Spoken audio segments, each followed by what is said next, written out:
Welcome, everyone. Welcome to Paranormal Round Table. My name is Josh Turner, your host. And with me, as always... Oh, wait. He's not with me today. Nope. My co-host today is Tony. Yep. I was on the Halloween episode. It's Mushu, I guess.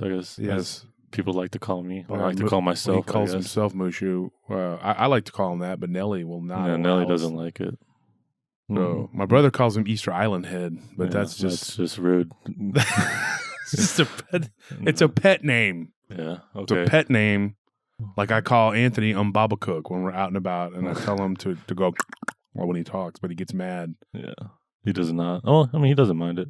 Yeah, he doesn't own up to it, though. Oh, yeah, I told him that he could feel free to give me any kind of nickname, pet name he wanted to, but read the fine print. I will punch you. He seemed to have a problem with that. Well, I mean, explain why Mondo's not here right now. Mondo's got some things going on. He will be back, folks. We're hoping. He just got some stuff going on in his personal life. He couldn't make it today, so he couldn't make it, and we needed to get the show. The show must go on, as they say, and so I got this other, cut rate co-host to fill in for the other cut rate. Yeah, I'm the Mon of the Mondo. We cloned Armando, and this is what we got. Yeah. So what we have going on here is that I wanted to do a show, and because everybody was clamoring, we did too many interviews, but we had a ton of interviews to get to release. So we ended up doing a bunch of interviews, and now everybody's like, you did too many interviews. And so I was like, okay. And then some people were like, when are you going to do the regular show? When are you going to? And that's exactly how they sounded when they talked to me. No, seriously. Through email? That's how they sounded when they talked to you through email? They were like, you need to do the regular show. That's exactly how they sounded to me. I was like, oh my gosh, these infants need to hear the regular show. So anyway, actually infants don't talk, so that's not going to. So anyway, we're going to do the show tonight, and we're going to do a good one, all right? But let me give you my email address. It's doswolfman88@gmail.com and wolfandsal@gmail.com. And if you want to contact Tony, well, that's just too bad. So... yeah, I mean, it's true, I guess. No, it's not true. No, I mean, I go through the emails, too. I mean... he throws out your emails. If you insult him, he throws them out. He doesn't even see them. I'll wake up early in the morning to make sure... No, that's pretty good because I usually when I have to work, I work nights. So I don't wake up till the afternoon. Stop messing with that. It has a Band-Aid on it. Guy's constantly scratching his shoulder. Jeez. Got the cat down there below you. So folks, we found a cat.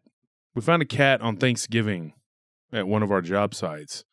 And so now we have another little stowaway besides Tony's little dog, Banjo. We have a kitty cat, and we can't think of a name for the cat. So I came up with a clever idea because I'm clever and I like ideas. And so what I decided was I was going to let you guys vote. So why don't you guys go on YouTube and cast your vote for the name of the new cat? Well, that's a good idea because, I mean, everyone here at the everyone has like a different name for her around here. And it has to be a non-binary, non-gendered name because we don't know what the cat's... I think it's a girl because I call her Kitty Pride. Everybody thinks, okay, I said Lulu, okay, and then my wife calls it baby cats. Diablo calls it Toonsis. Mm-hmm. And Anthony calls it Michu Kitty. Yeah. And so we don't really know, and Scorpion calls it Cat. Yeah, and I call it Kitty Pride. He's real creative. And then Scorpion is just... Cat. The cat. Der cat. So we don't have a name for this poor little thing. She's so cute. She is so cute. But we're pleased to have her at whatever because it was weird. It was a wild cat. The mom was very wild, and oddly enough, she just came right. She was kind of hiding underneath a wheel well and of somebody's car, and I went inside to do something at the shop where we work. We do security at it, and my wife saw it, and her and Scorpion and Anthony corralled it in and grabbed it.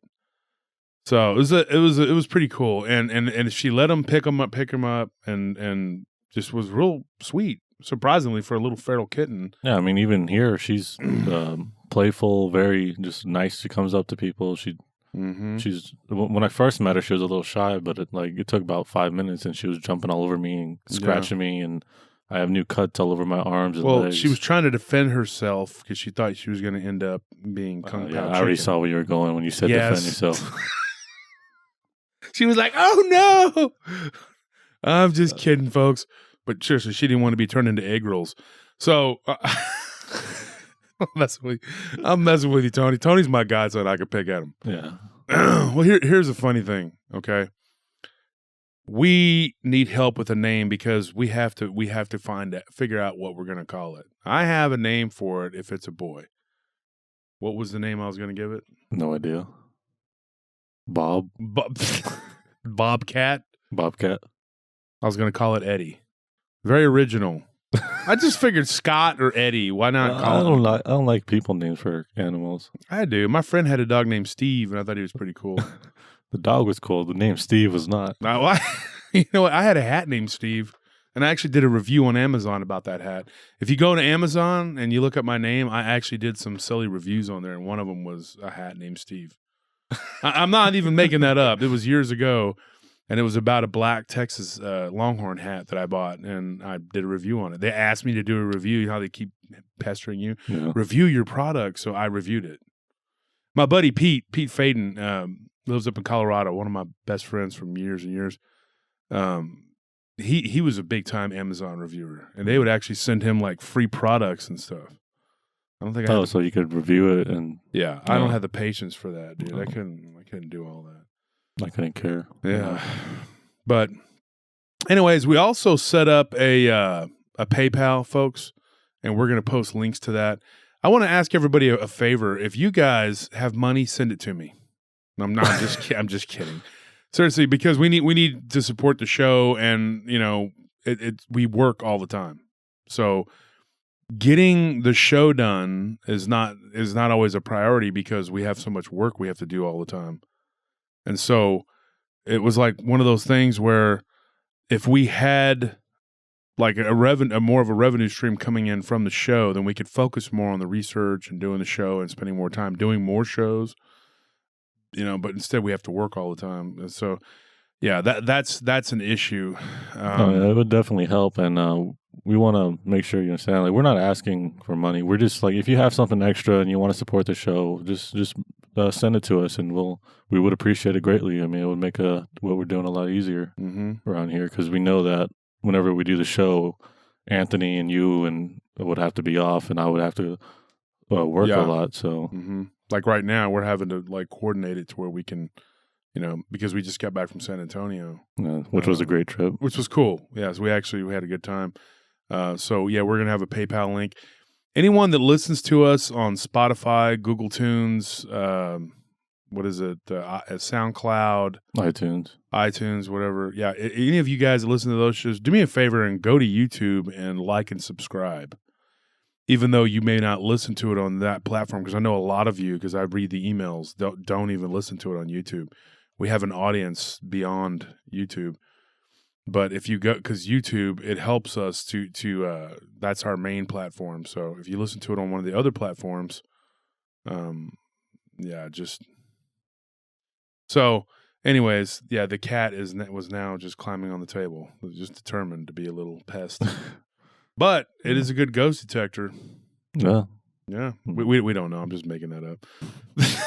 I was assuming you saw something that she saw. I was like, okay, I guess she is. I just heard that they are. I don't know. Dogs are too. When we lived in the old house, Diablo had a cat, and it was always hissing and stuff. So we went to San Antonio, and we had dinner with Ken Gerhardt.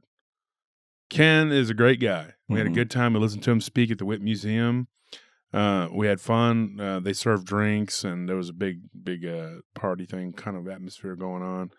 And we had a blast. And then afterwards, we went to eat down the Riverwalk, and we just had fun. Ken told some amazing stories about his TV experiences. Yeah, and things. Hilarious stories. Hilarious. It's cracking me up. He's a funny guy. He's a really cool guy. I like him a lot. And a shout out to his fiance Angelique. She listens to the show, and I appreciate you being a supporter of the show and listening to us. everybody that is involved in listening to our show and participating in the Paranormal Round Table, we appreciate it, and we appreciate everything. And this is our episode back. We've been gone for a couple weeks, so we want to thank everyone for being supportive, for sticking with us, and for participating in the Paranormal Round Table group on Facebook and posting, and just being active. Yeah, and thank you for all that. And we appreciate it. So that being said, we get all the niceties out of the way. The pleasantries out of the way. Now it's time to get into some scary stuff. That was a horrible, scary voice. No, it wasn't. I can't do a scary voice. I could just yell. I could yell at you. Is that scary? Are you not entertained? It is scary. Wow. Well, maybe not to them, but when you're yelling in front of me, I get pretty scared.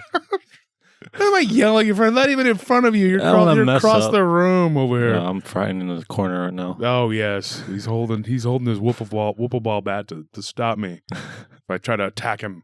Okay, so anyways, what we got going on today? We're going to talk about Goatman. Goatman. Yeah, we figured new year, let's go back to the first episode and do another Goatman episode.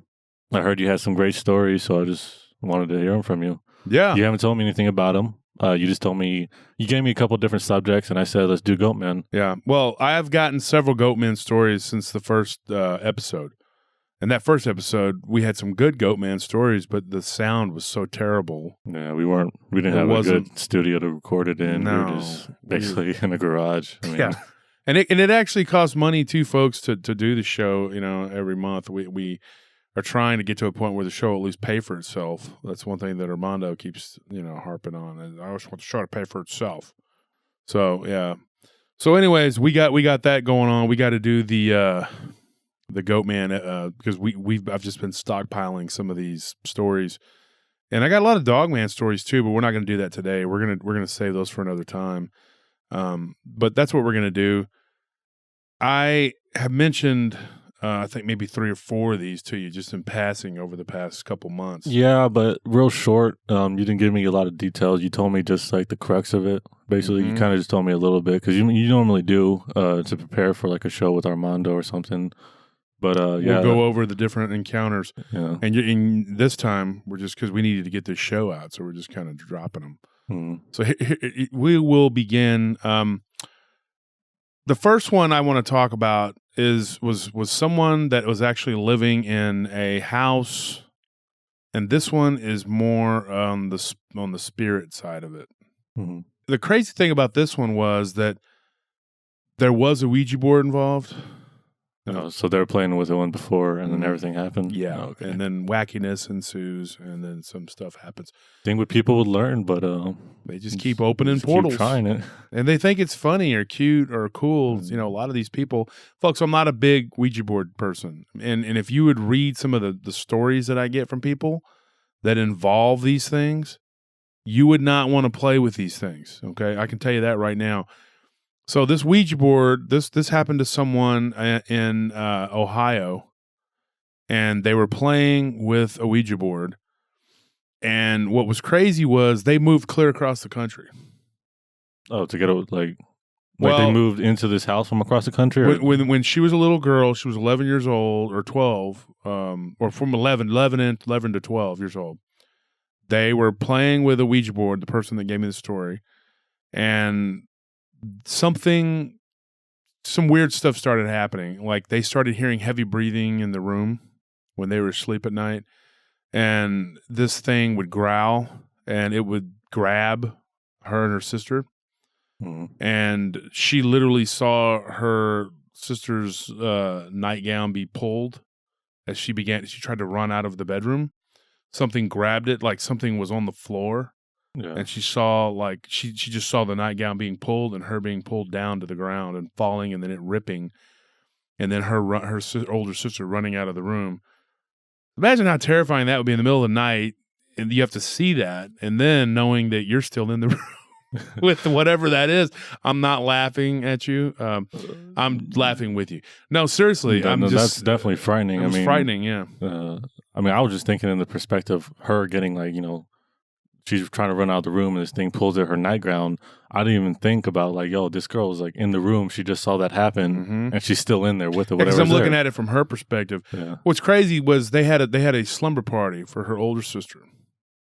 And one of the kids that came to the slumber party, okay, and oddly enough, this is what's funny, is like it was actually a dude, like it was a little boy, like he was the one boy at the slumber party, and of course he's the bonehead that brings the he brings the Ouija board and messes all these girls' lives up.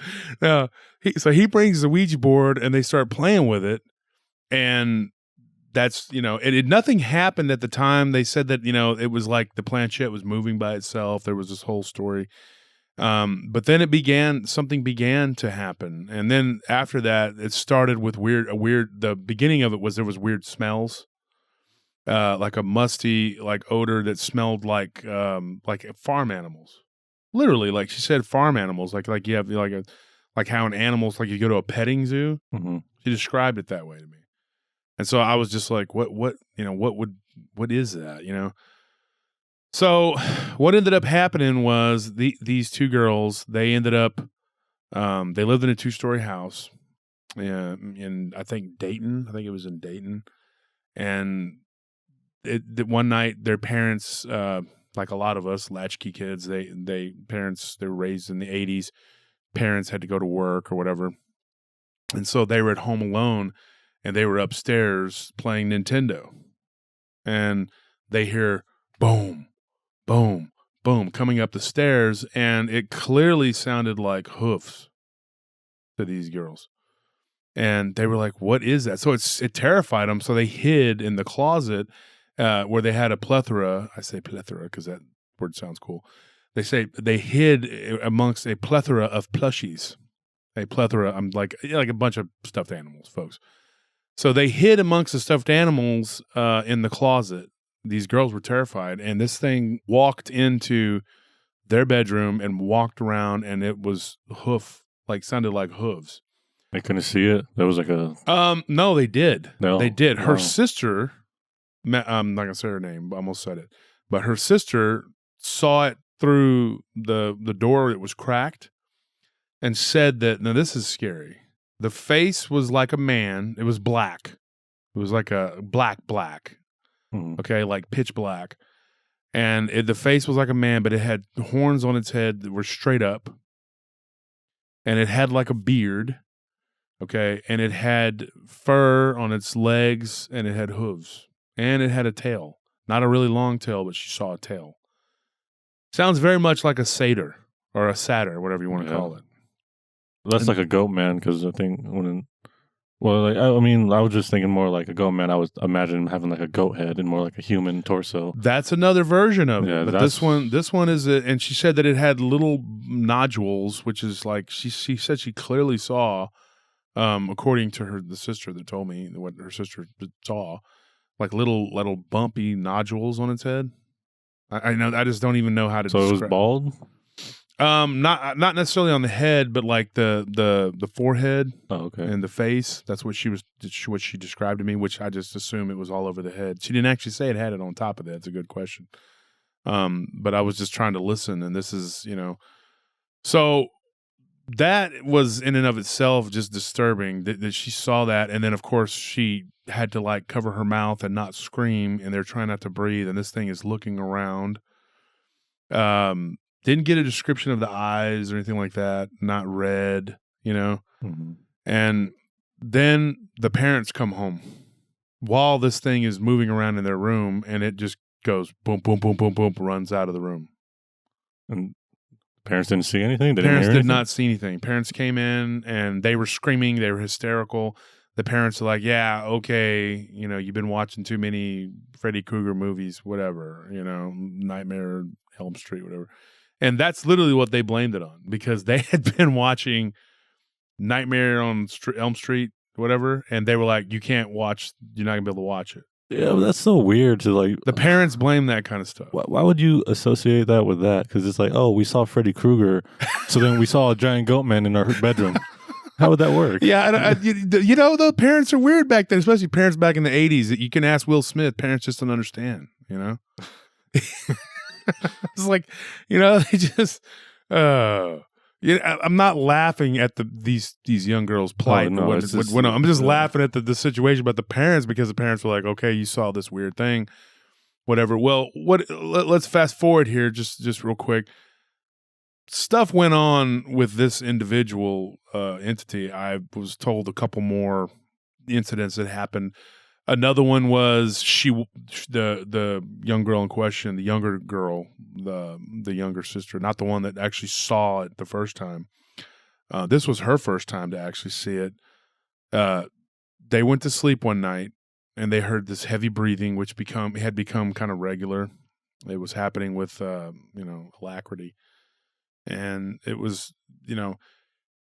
she heard something whisper her name, and she said the name. I give her a name that's close to that, Rose. That's close to her name, and it was like Rose, like that, the way she was trying to describe it to me, and she would just like, what is that, And then she would wake up, and this thing would be saying her name, and it was like Rose, like it was trying to get her attention and only her attention. When she woke up at one point, it was like right in front of her face. She said about 6 to 8 inches from her face, and was breathing on her, and it had a horrible sulfur-like smell. Like I said, there were weird smells, and it was leaning down in front of her, and it had a black tongue that was wagging, like coming out toward her. Now, I don't know, as a kid, I mean, I had a few little weird things happen to me, okay? I thought I had a couple little weird things, but this was just like, that's horrifying. I don't know what I would do. I mean, she did what any little kid would do, and she screamed, and it woke up the sister. The sister saw it too. I mean, it was standing there. And she began to try to run out of the room, and this thing grabbed the sister and lifted her up off the ground. Oh, which sister? The older sister. Okay, the one trying to run. Her older sister. Yeah, the one trying to run. The mom comes into the room first and sees her daughter up off of the ground, about a foot off the ground, as this thing was kind of shaking her. They could clearly see that it was this goat-like entity. The mother didn't see anything. So she just saw her daughter. To her, floating. It looked like the daughter was off the ground. Yeah. So then eventually there was another incident that led into the dad finally waking up to the realization that something was inhabiting the house. He was barbecuing in the backyard, and he sees this thing in the go behind him in the I guess they would call it the Jala store. It was like a like the sliding door to the back door. There's like a back door, there's like a deck. I forgot the word that she used, but anyway, he turns around and he hears this like noise, like the footfall or whatever. He turns around and he sees this thing walk across in front of the back sliding door, just plain as day. It was about 6 foot, a little over 6 foot, and it was black, and he saw it, but he didn't get a really good look at it. So then he had to talk to his daughters and ask them what it was, exactly what it looked like, because he was at that point in denial, not wanting to entertain the idea that there was some sort of demonic goat-like entity in the house. They gave the description. It fit the description of what he saw. He was done, okay? He took a job in Seattle. And so from his company that he was with, and they moved across country. I think that the young lady in question, she said that at that time she was 12 going on 13. Her sister was 14 going on 15. And so they moved across country, and it didn't stop. It followed them. It followed them. And it went on until she moved out of their new house. When she was like 19, she moved out. And then she moved to, I believe, Spokane.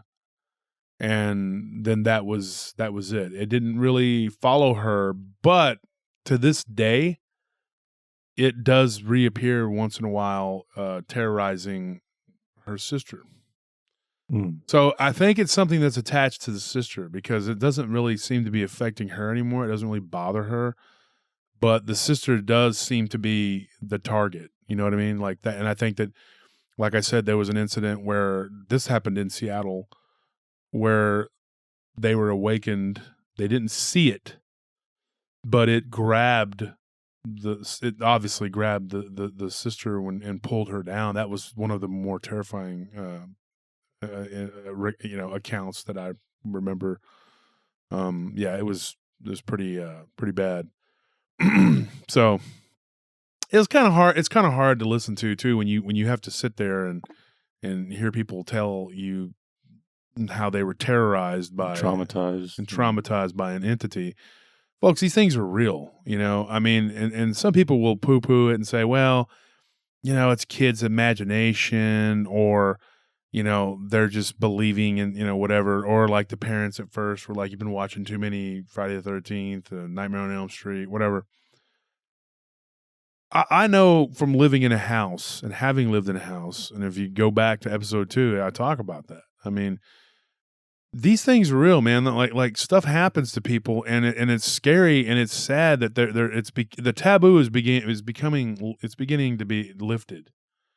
Like it's not as prevalent as it once was, to where you were ridiculed as bad. And I hope that the day comes where people can just feel free to like tell the truth about what's happened to them without being ridiculed, and can't say their name because people think they're crazy, and and it's sad, and I try to give people as much anonymity as possible. If a lot of times we end up with guests on the show because they're willing to talk about stuff and come on the show, and that's perfectly okay. But this person did not feel comfortable really talking about it herself or whatever.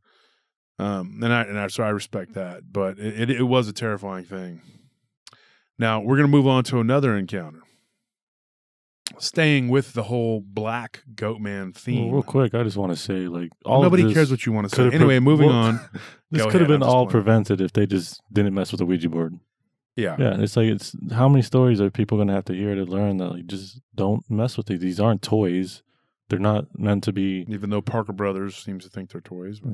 But yeah, I discourage people from playing with these things because there's just been too many incidents, too many times where things have gone cuckoo because of, people opening portals. And like I always say, it's kind of like you're going deep sea fishing.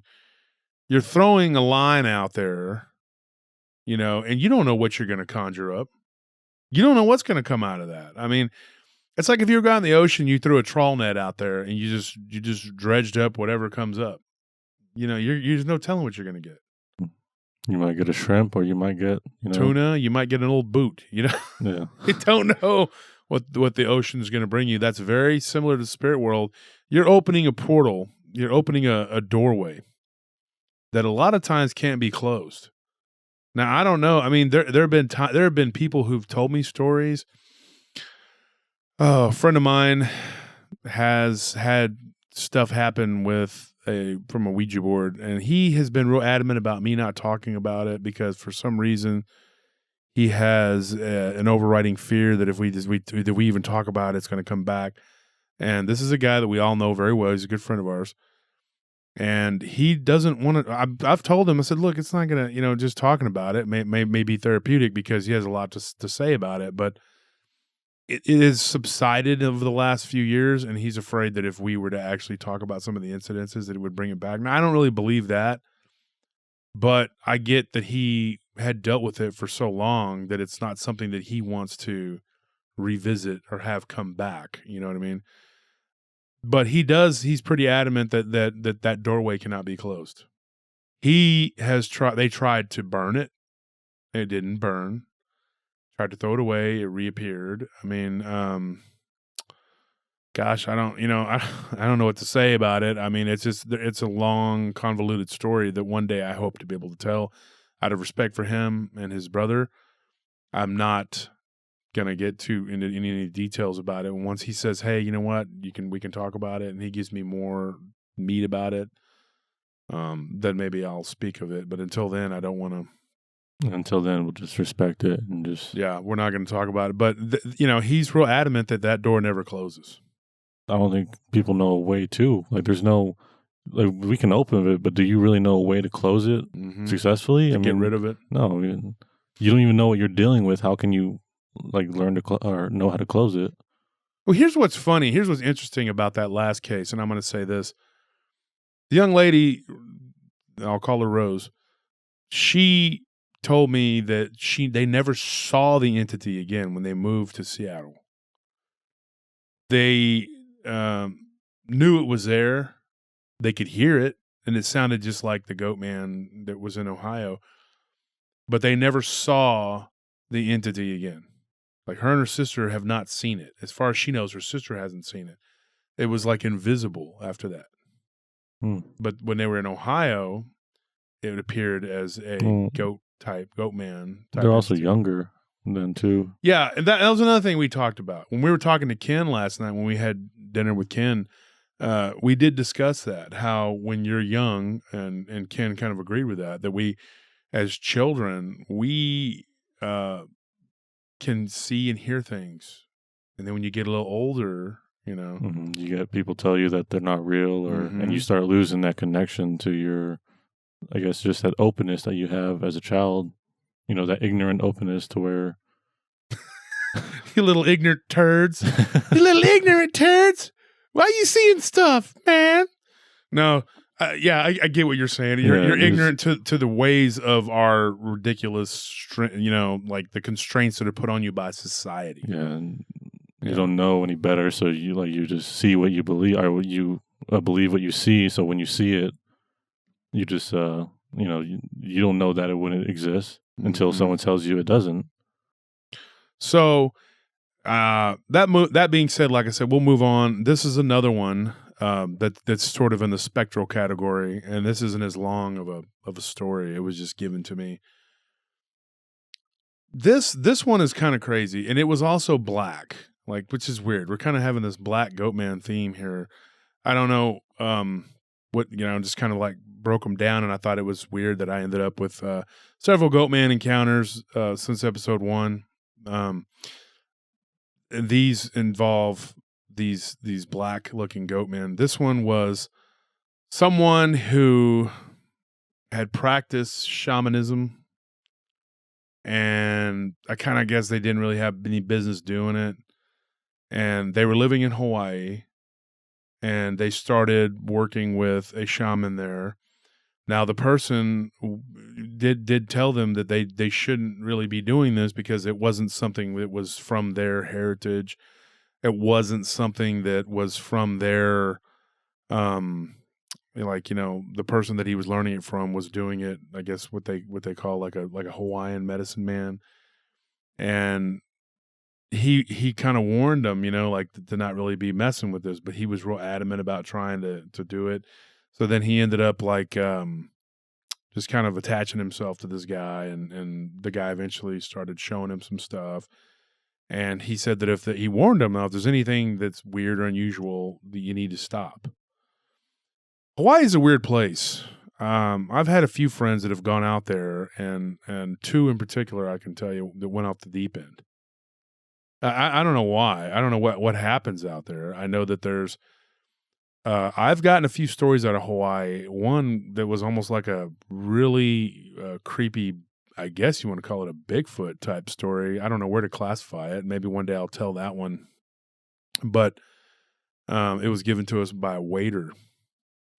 But I do know at least two of my good friends, one who's now deceased, but another one that ended up with an attachment that he's had for pretty much his life, and it came from Hawaii. And I think that's what happened to this guy. This guy was out there in Hawaii, and he was living in a little apartment right there on you could see the ocean. It was real beautiful, and he was enjoying himself. But he got too involved with this shamanism, and he was doing transcendental meditation, trying to meditate.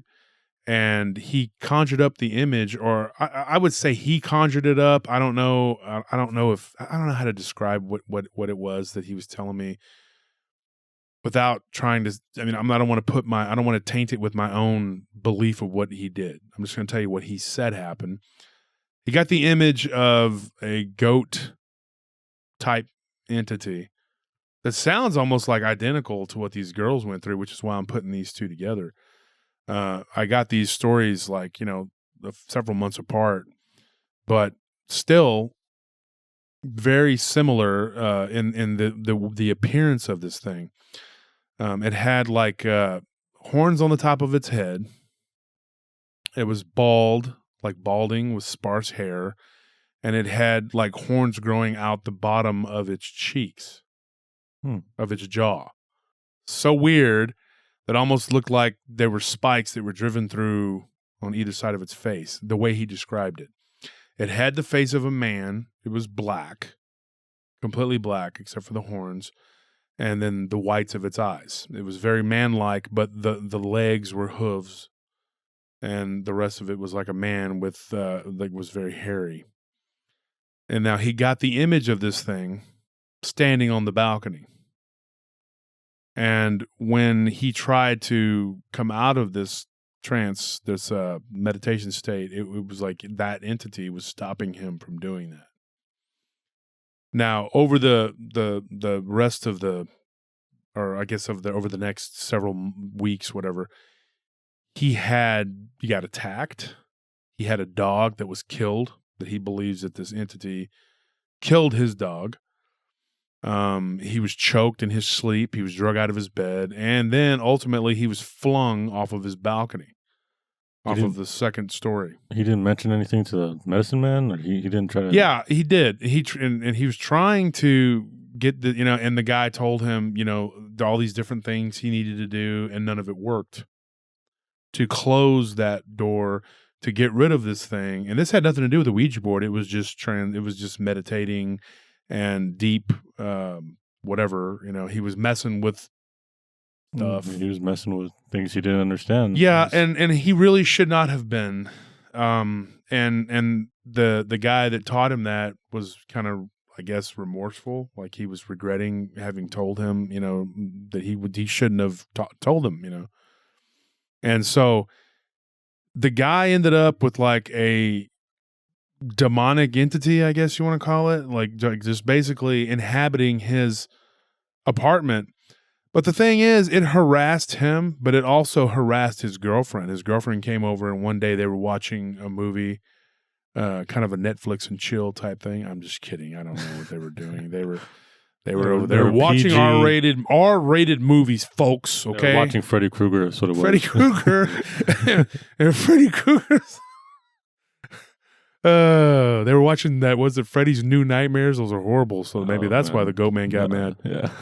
So, anyways, they were watching Freddy Krueger Part 10 or whatever, And so anyway, this thing grabbed his girlfriend by her head, and he said it like whipped her head backwards. I mean, it like literally yanked her hair and whipped her head backwards so bad she had to go to the hospital.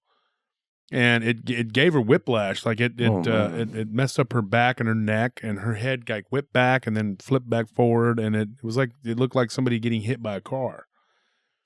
And that was, it culminated in all this. Now, eventually, he moved back to the United States. He did live in California, and he moved back to San Jose, where he was from, and he thought that was it. He was done with it. Well, no, folks, when you mess with these things, you're done with it, but it's not done with you.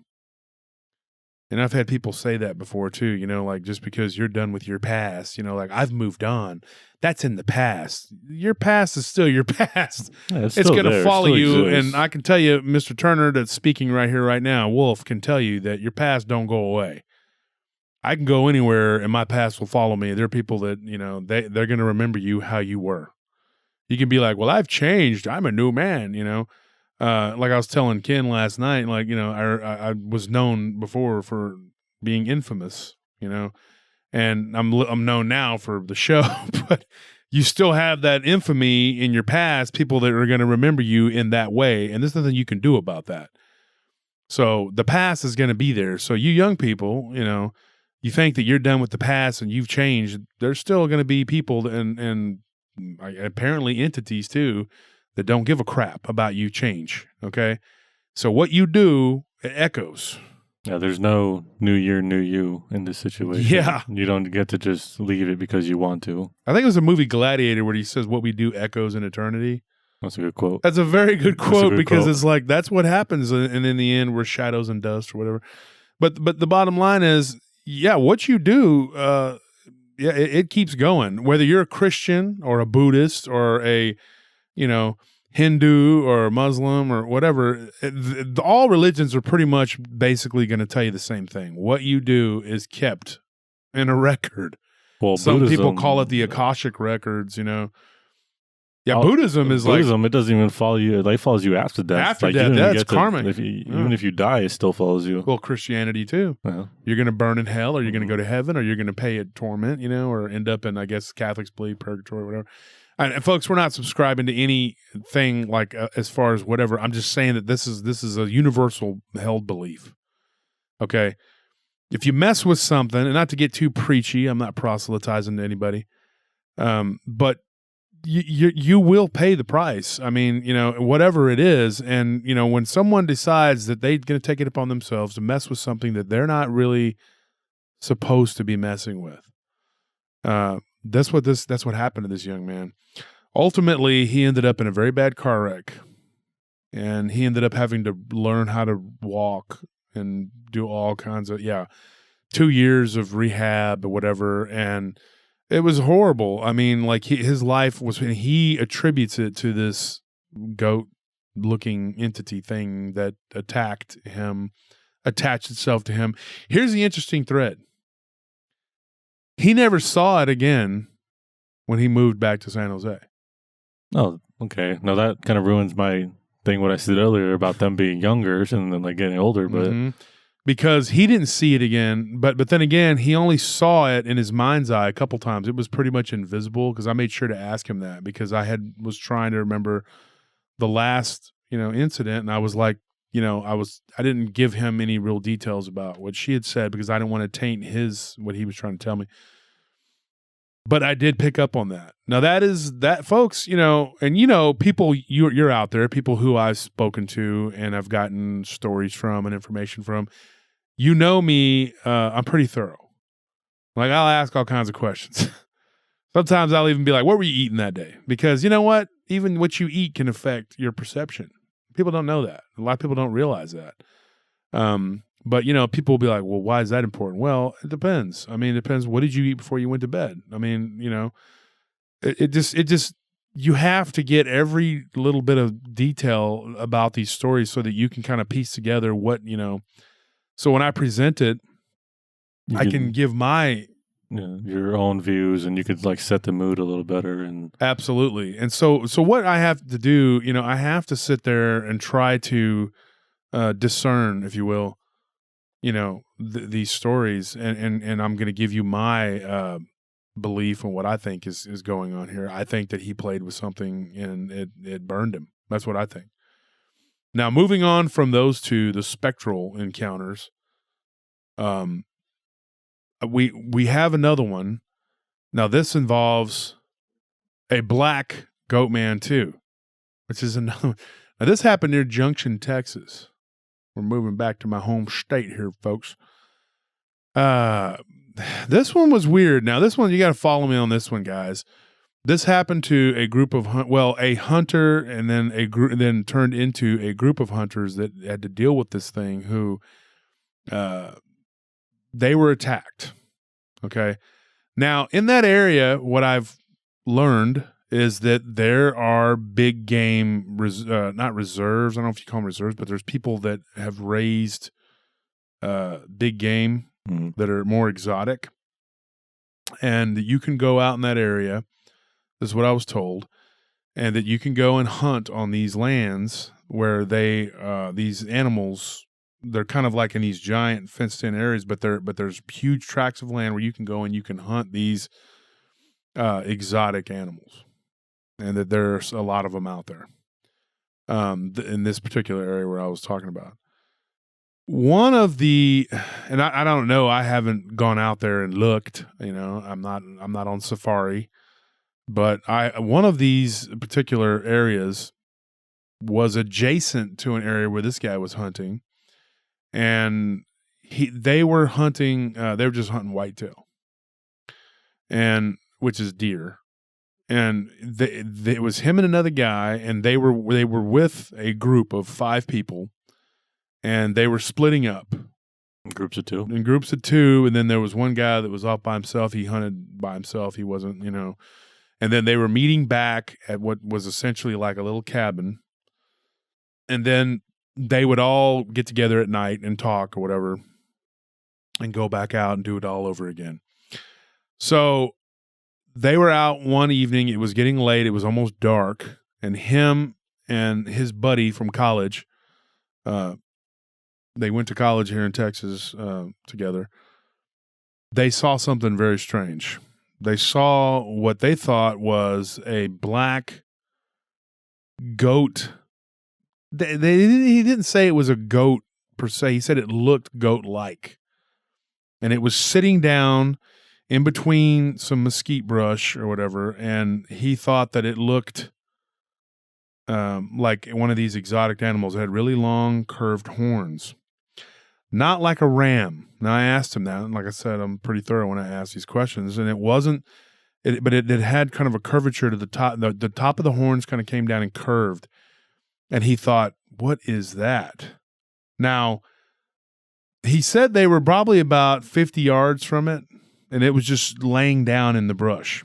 And his buddy was looking at it through a scope. Then it turns, and like as soon as he got a bead on its head and put the gun toward its head, the thing turned and looked right at him. And he said that it was almost like it knew, like it was in the crosshairs. At that point, the thing stands up on all 4s, okay? And the closest there's a type of creature that I thought maybe it might be, but I don't even want to say the name of it because then I don't know if I'm correct, but it's kind of like an African animal, and I'm not real sure if that's correct. Now, do you remember, Tony, when we were at the Buckhorn recently? And I've been to the Buckhorn a few times, folks. It's a great museum in San Antonio. If you want to go check it out, it's awesome.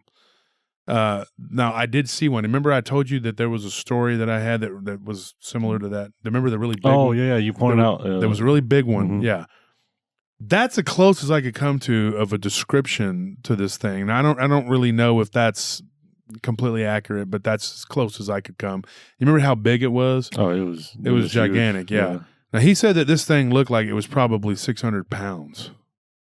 So it stood up on all 4s, and it had really big muscular legs.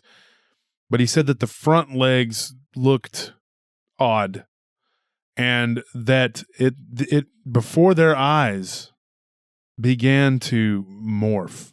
Now those are his exact words. Okay, like the back bent at a weird angle, the legs went down, and it went onto its knees, the back knees or whatever, touched the ground. It popped up at a weird angle. Okay, they were both looking at it through their scopes at this point. And he said that it turned and the back stretched out. Now, that's how he described it. And then the shoulders moved at a weird angle, popped out. And he said it was very quick, like fluid. It wasn't like a long, like I'm giving you the play-by-play of what he gave me. But it was like almost instantaneous, basically. Yeah, it was like very quick, like boom, boom, boom, boom, boom, And then, and of course he didn't hear anything because it was too far away. But this thing began to change right before their eyes. And the head moved forward and then back up, and then the shoulders popped out, and before you knew it, it was standing on 2 legs like a man. Now, did he get a better look at the chest area? Yeah, the chest area, and they saw genitalia that looked male. The chest appeared almost like a man's, he said they were in shock. And so they just stood there, and then the thing began to run. And he said when it ran really, really fast, and it went at a weird angle, and it was out of their, Now, his buddy panicked. When it began to run, whatever, he shot. He pulled the trigger, and they were both pretty adamant that they didn't hit it. And it made a weird noise. And he said that when it made this noise, it sounded almost like a donkey braying, which I don't know, And now he said that this happened to him when he was in college. Of course, this was, years ago. The guy's like 50 now. So he was in his early 20s. So that's do the math. And so he said that, being young men, they both ran. Unfortunately, they ran in different directions. And he was like having to tell his buddy, I'll call him Hank, Hank and Cliff. So Cliff's the guy that was giving me the story. He said, he's like, Hank, come on, let's go. And so his buddy just kept running in the wrong direction, like kept going away from where they needed to be heading. And he had to literally run to his friend and stop him. And his friend turned and like discharged the firearm again, just out of fear. He was just freaking out. Well, they got it together and they ran back. They trucked their way back to camp. Yeah. And when they got back to the camp, they had agreed that they weren't going to talk about it. Well, as soon as they get back, his buddy's in hysterics, and the people that they're with are like, "What happened? Why are you flipping out? Why have you peed yourself?" I'm just kidding. I don't know about it. And his buddy Hank was like, "Okay, I just saw something weird. I don't want to talk about it." And of course, that tips everybody off that something crazy happened. So they go to Cliff and they ask him, and Cliff says, "We just saw something," and so that was the end of it. They try to go to sleep. Neither one of them could sleep. So come morning, they decide they're going to leave, and everybody was like, "Why are you, whatever?" Be out of, I guess, compassion for their friends. They decided that they should tell them because they decided they were going to stay. The friends were going to stay. Yeah. So they're like, there's this thing out there that's on the property, on this property, and it is private property. So I don't want to disclose too much about where it at. Kind of got a pretty good idea of where it's at. But he said, you should all leave, or as in Texas we'd say, y'all better get. So he told them, you should leave. There's this thing out there. And when they described it, these guys laughed. And they were like, okay, obviously you guys were drinking, And he said that when they'd come back to base camp that they would have a few drinks or whatever. But he said that they were not intoxicated when they saw this. They were completely sober. And he said that this thing, the way he described it to me, he said it was like something out of your nightmares. Okay. He said it was just a terrifying looking thing. And the weird thing was, he said, if I didn't know any better, I would have swore that it had a bunch of canine teeth.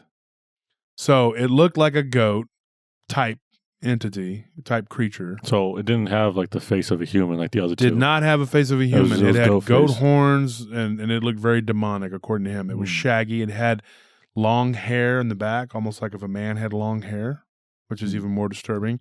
And it had canine teeth. Well, that's freaky. Yeah, it's very freaky. And then he said that this isn't the end of it. What ended up happening was that they went back to try to convince their friends. Like they were leaving. They turned around. They went back and they beseeched their friends. They pleaded with them, you should come. You should leave. They told them, you're crazy. I'm sorry that you guys hallucinated. That's literally what one of them had said. Well, a couple days go by, and they were supposed to get together at a friend of theirs' bachelor party. One of the friends doesn't show up, and so the other two inform them that friend had basically had a really bad experience the night that they had left, that the other two had left.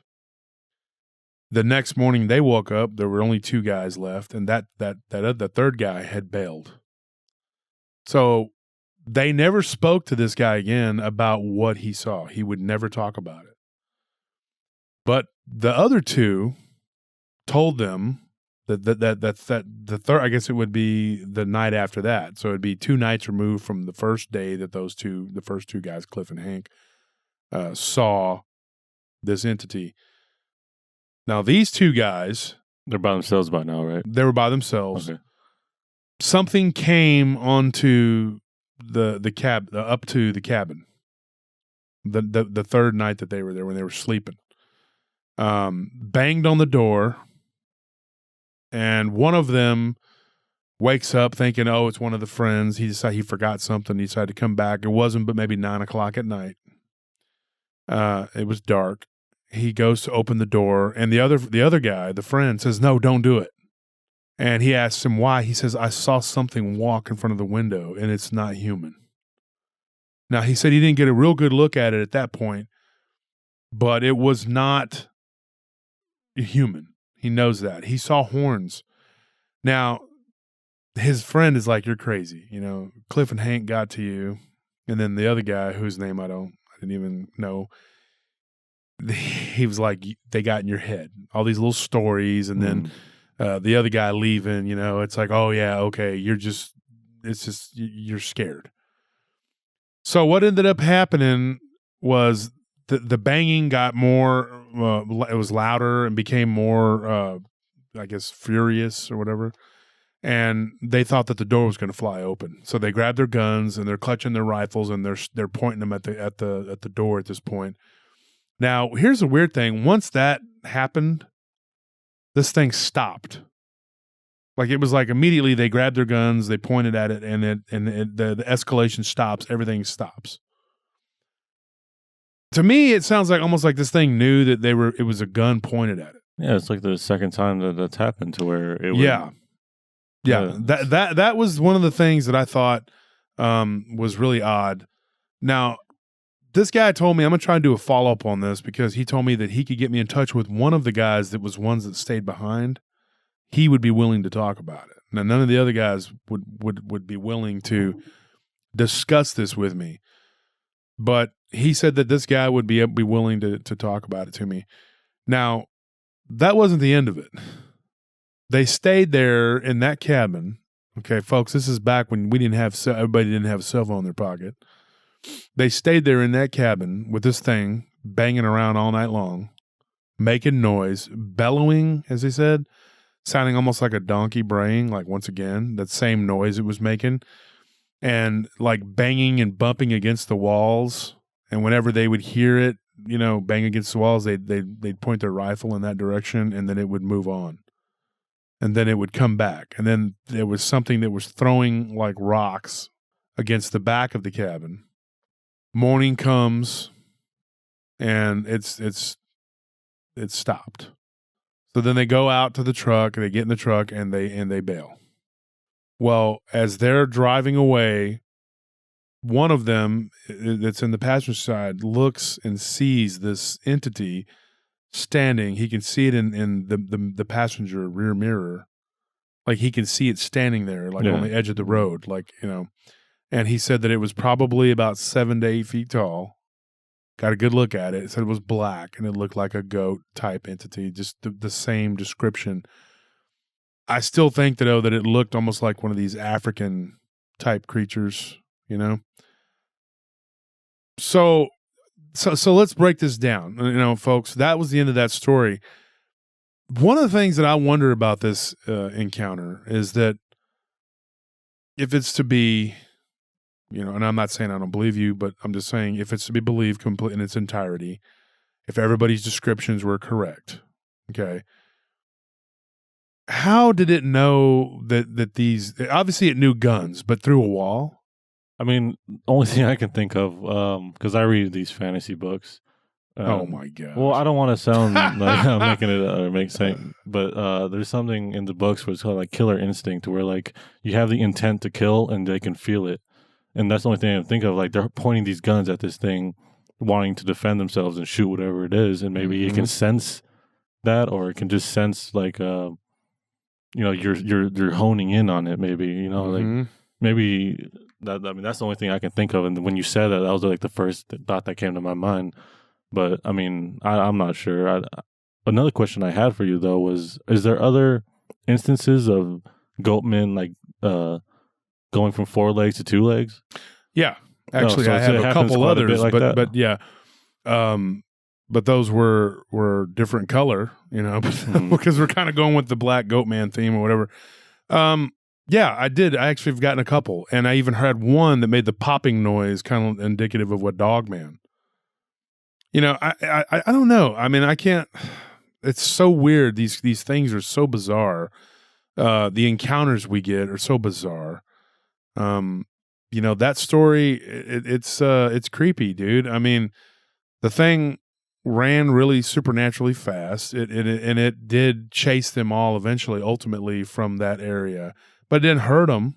It didn't go into the cabin and attack them. Scared them off. Yeah, it scared them off. I don't know, man. I mean, I don't know what it was or what it could have been. You know, I mean, it was just a night of terror for those two that stayed behind.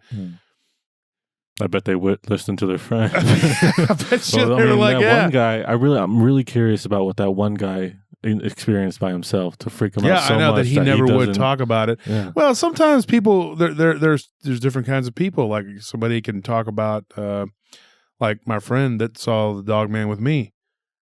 He's told you guys, you know, like, but he hasn't talked about it, and he's talked about it. He talked about it the night that we buried his mother, you know, to his own sons, and so, but he, for the most part, hasn't talked about it a lot, you know. Whereas I am very open about it, and I talk about what I saw.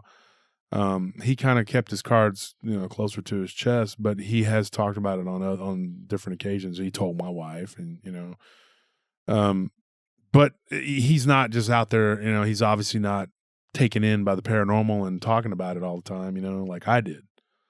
He didn't go on a crusade, you know.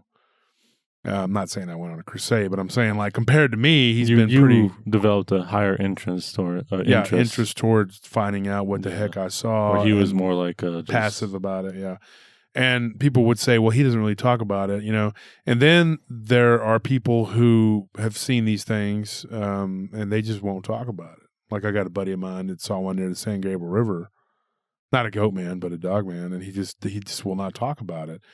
And the other friend that was with us, he's very open, and I'm going to tell that story soon too. But he's just very open about it, what they saw. You know, he's not, you know, but the other guy, he just won't talk about it. I mean, people handle things differently. You know, it's like, I can understand that guy, who knows what he saw or what happened. I mean, the goat man is a creepy phenomena. It is very creepy. That's pretty much all the time we have for today, folks. I'm pretty sure we're out of time, but we do have some other stories about the goat man, and some that involve like communication, and, you know, like I said, they're upright, standing upright, going from all fours. And any other questions? No questions, but I do have to say, my favorite parts of this episode was definitely the little girl getting grabbed and just her nightdress getting torn. Oh, that's horrible. You want to hear a child be terrorized. Like, these are the scariest parts for me. Like they when I heard it, like I was like, oh my gosh, like they definitely stuck with me the most. Was definitely that. And just that thing we touched on earlier about the guns, that really just boggles me how he knew. You know, it just. Well, what boggles me is how it stood up on two legs and turned into a man-like beast from being on all fours. That's the, you know, folks. These aren't normal things. I mean, it's just you know, it's.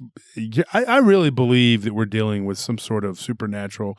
Lon, you know, when we talked to Lon, you know, Lon Strickler, it just had he was very adamant that he believes, even as a dog man, I mean, it's like they're supernatural. You know, I know there's these camps. We talked about it with Ken last night, you know, that there's these camps that the dog man is just, it's completely flesh and blood. And then there's this supernatural, and then and there's nothing in between. Well, folks, we don't know. Yeah. I think these things move in between, interdimensional. I don't know. I mean, I know that when something can do what it does, with the way that these things do what they do, and it's not in the realm of normality, you know, we don't know what we're dealing with. Yeah, and that's why, like, you can't really be an expert on the subject and know anything much about it, because no one can have concrete anything to say about it. I mean, you have your experiences and you can glean on what you saw, and, you know, but you can't say for sure, like, that is worldwide on all of them, you know? Yeah. It's important to. Well, we were talking about the guy from the Philippines. Yeah. He was talking about a creature that, you know, And I'm not going to give it away because that'll be in another episode. But then of course we crossed over into the Japanese, where they have a very similar entity, but it does something different. Who knows, dude? You know. But anyway, folks, that's all the time we had for today. I'm glad to be back, refreshed and ready to do some shows for you. My co-host Tony, I don't know how long that's going to happen. I think Armando might eventually come back when he's done dealing with his personal issues. He's got some stuff he's got to take care of, man. And everybody keep him in your prayers. Yeah, so Tony will be here, and tell us what you think. I mean, give us your opinions and let us know what you think about a name for this cat. We can figure out if it's a boy or a girl, either way, to cast your vote on the name. And if you come up with a good enough name, then you know what? We'll announce it. Yeah, we'll say it. Yeah, and we'll say, hey, you know what? We decided on the name. And let me know what you think about Tony as our co-host, and be brutally honest. Yeah, thanks for having me. I will know not to read the comments. All right, folks, that's all the time we had for today. From the PRT team, Josh Turner. And Tony Long, thanks. You want to say the email one more time? No. Okay. They should have just heard listen it from at the beginning. Yeah, just listen. You little jerkies. I'll see you later.